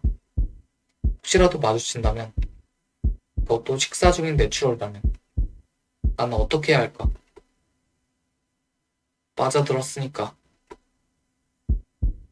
단골 손님의 말이 생각난다. 설마, 난 절대 괜찮을 거야. 이것은 말은 인내심이 아니다. 생리적으로 받아들이지 못하는 것이다. 그래도 심장 소리가 시끄러워서 잠을 잘 수 없을 것 같다. 다음날 아침. 알겠습니다. 언제부터 며칠 동안 필요하세요? 며칠이라니, 며칠 쉬어도 되는 건가요? 네, 괜찮습니다. 물론입니다. 히라이 씨도 당연하다는 듯한 말투였다. 며칠 쉬어도 괜찮다니. 아, 저기요. 그럼 4일, 아니 3일을 원합니다. 휴가를 받을 수 있다는 것을 알고 싶었다. 지난번 내추럴에 정보 공유가 없었던 점도 포함해서 말이다. 본사에도 불투명함을 느끼고 있었다. 히라이에게도. 언제부터요? 가급적이면 내일부터라고는 할 수 없겠죠? 알겠습니다. 그동안 다른 지역에 시계를 배치할 테니 걱정하지 마세요. 그런데 최대 몇 일까지 쉬면 되나요? 며칠이라도 괜찮습니다. 이유를 말씀해 주시면 됩니다. 아, 이유를 물어보는 것은 맹점이었다. 아, 네.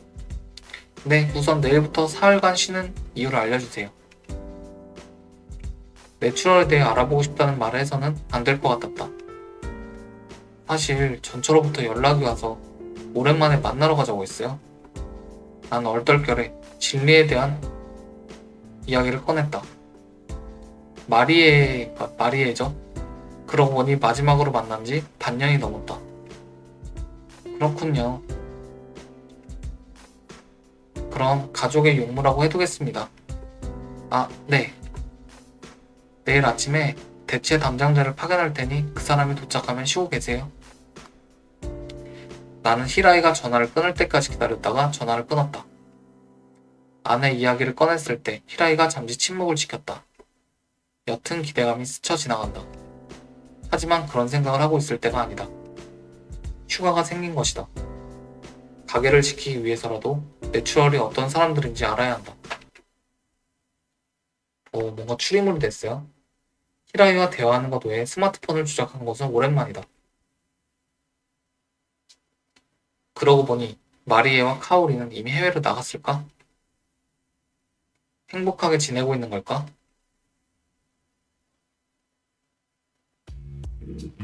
나는 손에 들고 있는 스마트폰에 시선을 떨어뜨렸다. 이 스마트폰은 본사에서 지급한 것이다. 본사에 등록하고 개업 등 여러 가지 절차를 밟는 과정에서 스마트폰 변경을 강력히 건의받았다. 식인종이 된 지 얼마 되지 않았을 때는 심신의 균형이 깨져 폭주하기 쉽다고 한다. 일시적으로 사회와의 관계를 끊고 안정이 되면 서서히 회복하는 과정이 좋다고 했다. 그때는 아무 생각 없이 오케이를 했다.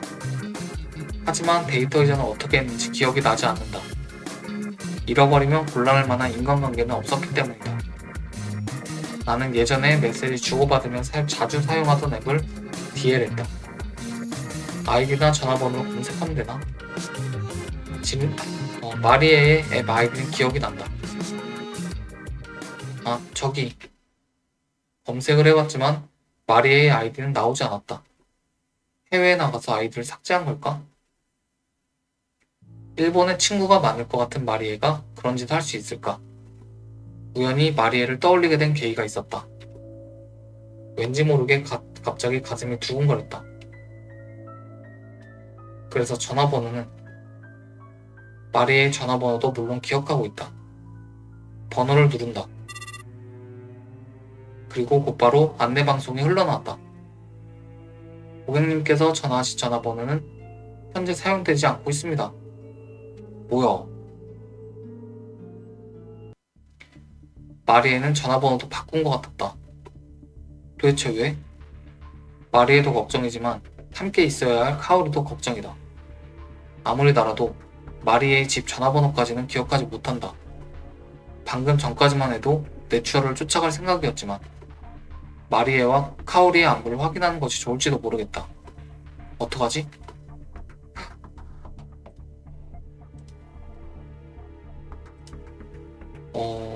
먼저 마리에하고 카오리 한번 찾기 해볼게요.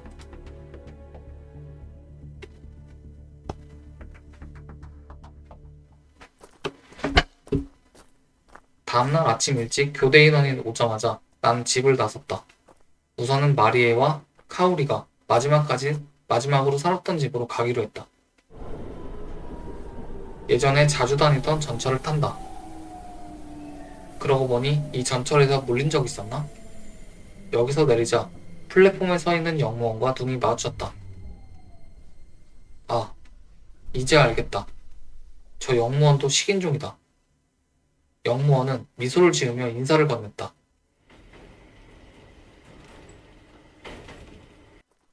오랜만에 거리를 걷는다. 아, 저기도, 이 사람도. 거리를 걷다 보면 여기저기서 식인종이 존재한다는 것을 알게 된다. 구별할 수 있는 특징이 있는 것은 아니다. 왠지 눈빛으로 식인종인지 아닌지 알 수 있을 것 같았다. 같은 종류의 개나 고양이라도 미묘한 표정의 차이가 주인은 잘 알 수 있다. 그런 느낌에 가까울지도 모르겠다. 역을 나와 택시를 타고 집으로 향했다. 집이 가까워질수록 불안감이 커져갔다. 그냥 착각이길. 집 앞에 도착한다. 과연 어떻게 될까요? 집 앞에 도착했다. 특별히 달라진 것은 없다. 표찰은 예전에도 없었는지 이사하면서 떼어낸 것인지 나와 있지 않았다. 두려움에 떨며 인터폰을 울렸다. 한참을 기다려도 아무도 나오지 않는다. 이제 없는 거구나. 혹시나 해서 한 번만 더 울려본다. 응답이 없다. 부재 중이다. 곰곰이 생각해보니 해외에 갈 때 현지심으로 갈아타거나 여러 가지 절차가 있었을 것이다. 그 과정에서 전화번호가 바뀔 수도 있을 것 같다. 게다가 지금은 무료 앱으로 얼마든지 통화를 할 수 있으니 불안감에 휩싸여서 왔는데 괜한 걱정이었던 것 같다. 돌아가려고 현관에 등을 돌렸다. 뭐야? 그 순간 뒤에서 문이 열린 소리와 동시에 강한 힘으로 끌어당겨졌다. 쾅! 현관문 안으로 쓰러지자 위에서 덮쳐온다. 뭐야? 움직일 수 없는 데다 두툼한 손으로 입을 막았다. 갑작스러운 일이라 전혀 움직일 수 없다. 너 식인종 아니야? 뭐하러 왔어? 으렁거리는 낮은 목소리다.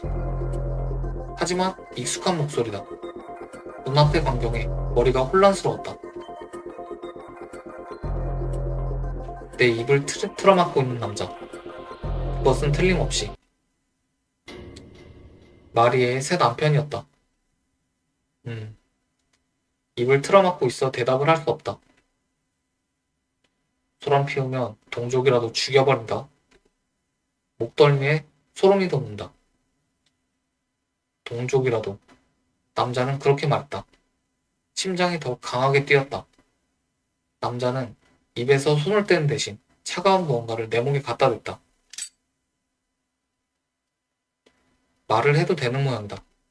하지만 좀처럼 목소리가 나오지 않는다. 마리에와 카오리 둘은? 겨우겨우 그 말만 내뱉었다. 남자가 의아한 표정을 짓는다. 마리에? 구속이 풀린다. 지난번에 만났을 때는 전혀 눈치채지 못했다. 하지만 이제 알겠어. 이 녀석 식인종이었구나. 뭐, 마리에와 코오리를 찾으러 왔는데 도대체 어디에 있는? 남자는 잠시 생각한 듯한 표정을 지으며 아하 하고 깨달은 것 같았다. 너 이제 와서 무슨 소리야? 그런 거 진작에 다 먹어치웠어. 온몸에서 피가 거꾸로 솟구쳐 오른다.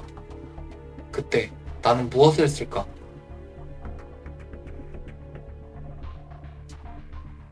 마지막으로 마리에와 헤어진 날을 떠올리지 않을 수 없다. 그때 진리에가 말했다. 남편이 만나고 싶어 한다는 말을 들었다. 승낙했다.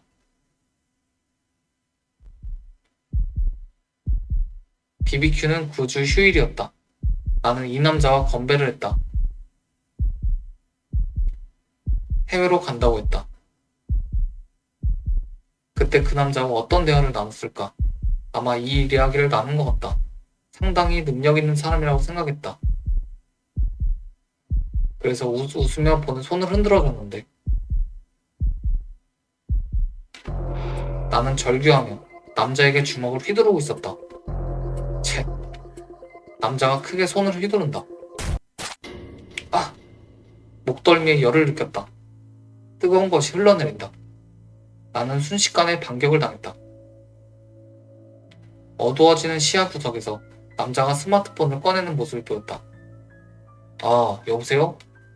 진짜 귀찮은 일이 생겨서 일단 빨리 와줄래? 내일 모레 저기 있으니까. 남자의 목소리가 멀어진다. 그래 뭐 적당히 부숴버리면 쓸 수 있을 것 같다. 점점 밤이 깊어진다. 그리고 그 전에 청소가. 그리고 아무것도 보이지 않게 되었다.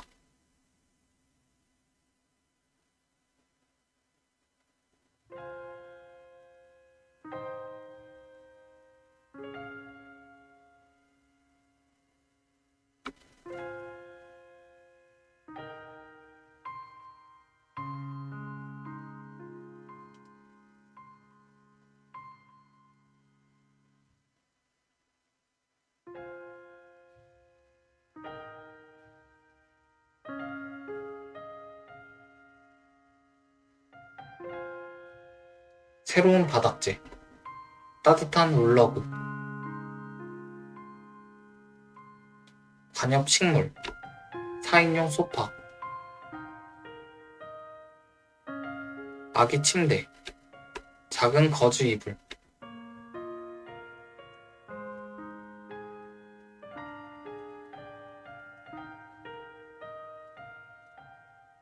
시간은 자정. 나는 귀가한 그대로의 정장 차림으로 손에 들고 있던 가방을 떨어뜨렸다. 아,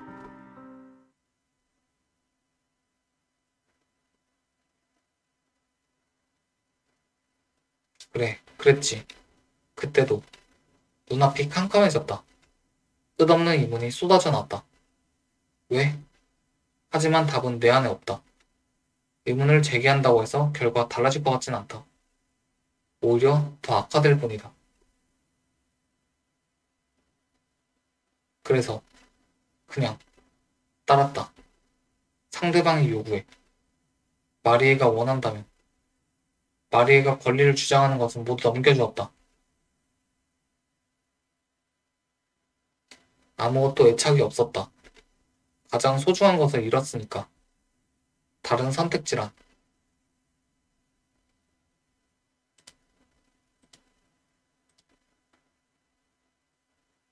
있었을까로 해볼게요.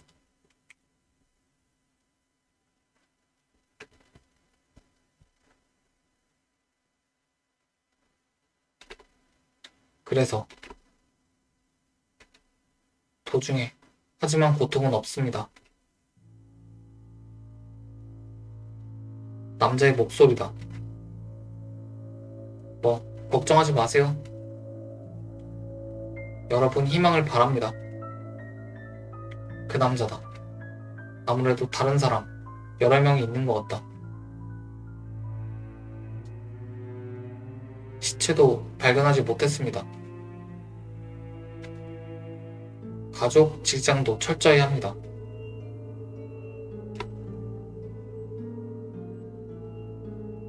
남자의 목소리가 어렴풋이 들리자 몸에 감각이 돌아왔다. 눈을 가늘게 뜬다. 아프지도 무겁지도 않다. 이상한 감각이 얼굴 표면을 덮고 있다. 목부터 얼굴 전체에 걸쳐 피부가 팽팽해진다. 가렵다. 뭔가 이상하다. 하지만 어떻게든 무사한 것 같았다. 출혈이 많았을 텐데. 생각보다 상처가 얕아질지도 모른다. 몸이 몹시 나른하다. 그래도 어떻게든 일어날 수 있을 것 같다. 그 남자가 있는 방으로 가야 하는데 천천히 움직일 수 있을 것 같다. 나는 소리를 내지 않도록 조심스럽게 상체를 일으켰다. 소파에서 자고 있었던 모양이다. 피투성이어스 옷은 갈아입혀져 있었다. 주위를 둘러보니 마리의 집 거실 같았다. 테이블 위에는 남자의 것으로 보이는 칼이 놓여 있었다. 도대체 얼마나 잠을 자고 있었을까? 방에는 다툰 흔적은 없었다. 대부분의 경우 실종으로 처리되는 경우가 많아요. 빠르면 7년 후에는 실종 신고가 내려질 거예요. 도대체 무슨 이야기를 하는 거지? 남자는 거실을 빠져나와 저쪽 방에 있다. 목소리가 들리는 쪽으로 조심스럽게 다가간다. 그 남자와 목소리는 거의 들리지 않지만 한두 사람의 기척이 느껴진다. 남자의 말투로 보아 손님인 것 같다.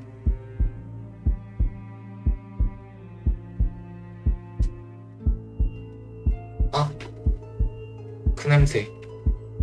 사람이다. 남자와 함께 있는 것은 식인종이 아닌 것 같다. 역시 잠을 잔 것은 몇 시간 정도가 아니었던 것이다. 오랜만에 배고픔이었다. 배가 고프다. 목소리가 들리는 방은 이미 눈앞에 있다. 즉 남자만 어떻게 하면 되는 것이다. 아, 이제 약효가 나타나기 시작했군요. 남자의 목소리가 또렷하게 들린다. 상대를 격려하듯 열심히 말을 건네고 있다. 몸이 조금 나른한 것 같지만 괜찮습니다. 누군가의 코를 킁킁거리는 소리가 들린다. 이제 곧 강렬한 잠이 올 테니 그때쯤은 끝날 거예요. 문이 조금 비어있다. 네, 주무셔도 괜찮아요. 남자의 뒷모습이 문 바로 앞에 보였다. 죽고 싶은 사람을 제대로 죽게 해주는 거죠. 그게 내가 사람을 돕는 일이야. 빠! 남자가 말을 마치자마자 문을 열었다. 어? 남자가 돌아서는 동시에 이마에 칼을 휘두른다. 남자는 일어나자마자 경직되었다. 어깨가 경련을 일으키며 경련을 일으키고 있었다. 방의 침대에는 더러운 스웨터를 입은 젊은 여자가 누워있다. 지친 정장 차림의 남자가 자고 있었다. 여자의 배가 이상하게 부풀어 있다. 두 사람은 충혈된 눈만 껌뻑거리며 이쪽을 바라보고 있었다. 입만 살짝 벌렁거리며 움직이고 있다. 아무래도 몸이 움직이지 않는 모양이다. 쾅! 바로 뒤에서 남자가 쓰러지는 소리가 들렸다. 침대 위의 두 사람은 내 얼굴을 쳐다보며 입을 움직였다. 크.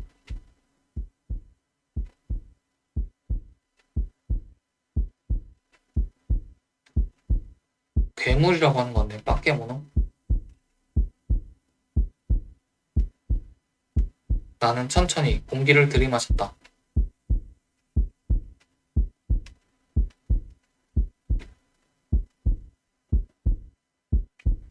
달콤하고 고소하고 맛있어 보이는 냄새.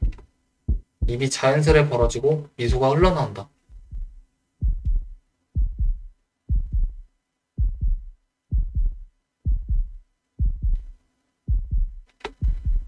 벌써 몇 년 만인가. 아무것도 먹지 않은 것 같다. 그래, 몇 년. 식인종이 된 것보다 훨씬 더 오래전부터 계속 배가 고팠다. 이제야 겨우 채워진다. 오,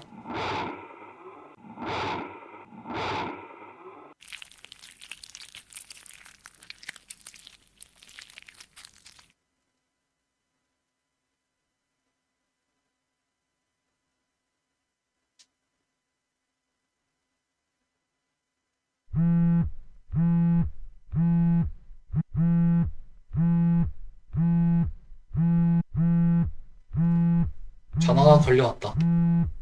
히라이라는 이름이 표시되어 있다. 기한인 3일이 훌쩍 지나고 있었다. 창밖에는 주택의 창문에 불이 켜져 있다. 근처 집에서 아이들의 웃음소리가 들린다. 그 남자는 언젠가 본 것처럼 해체의 냉동실에 있다. 음식은 남은 것을 역시 냉동포가 보관했다. 약 200kg의 고기다. 보통 먹어도 2달은 버틸 수 있는 양이다. 게다가 남자는 냉동실에 가득 찬 식량을 확보하고 있었다. 혹시나 그 중에는 익숙한 부위도 있었을지도 모른다. 히라이의 전화가 끊이지 않았다. 본사 직원에게 잡혀가는 것은 귀찮은 일이 될 것 같았다. 나는 가게로 돌아가서 뒷정리를 하기로 했다.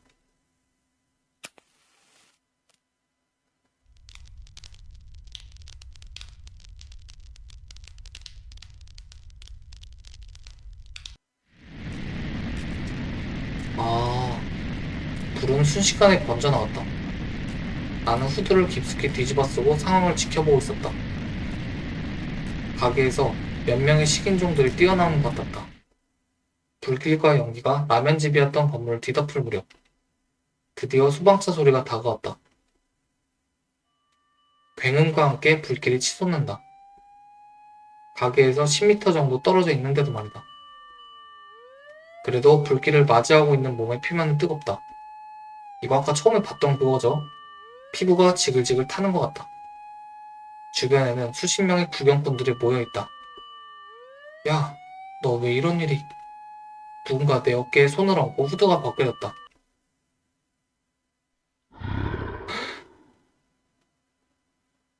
당신 그 얼굴. 나는 그 남자에게 얼굴을 완전히 짓밟히고 있었다. 짓밟힌 상처에 감염이 퍼져나갔다. 화상처럼 켈로이드 피부로 재생되었다. 식인종이 아니었다면 죽었을 것이다. 그 남자가 어떤 의도로 그랬는지는 알 수 없다.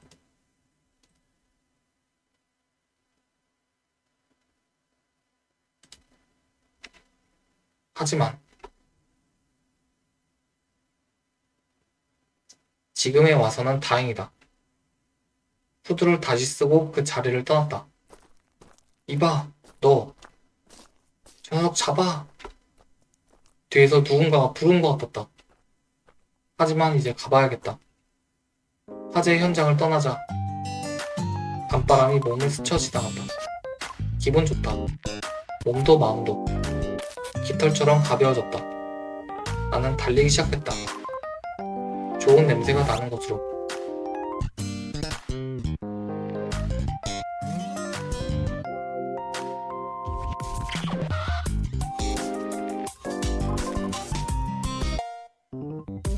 오, 이게 트루 엔딩인가봐요.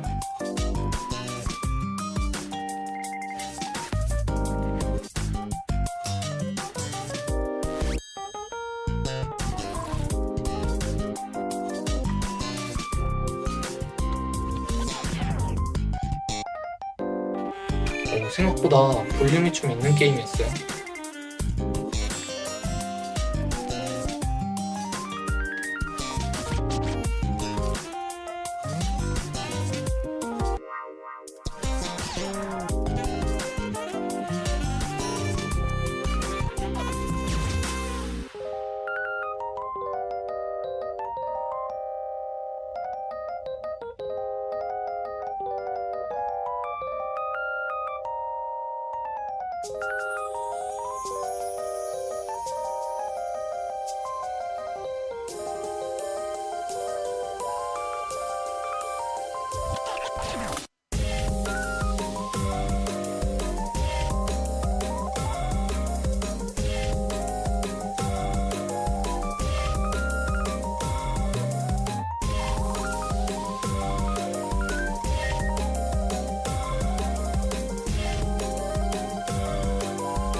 네, 방황하는 배고픔.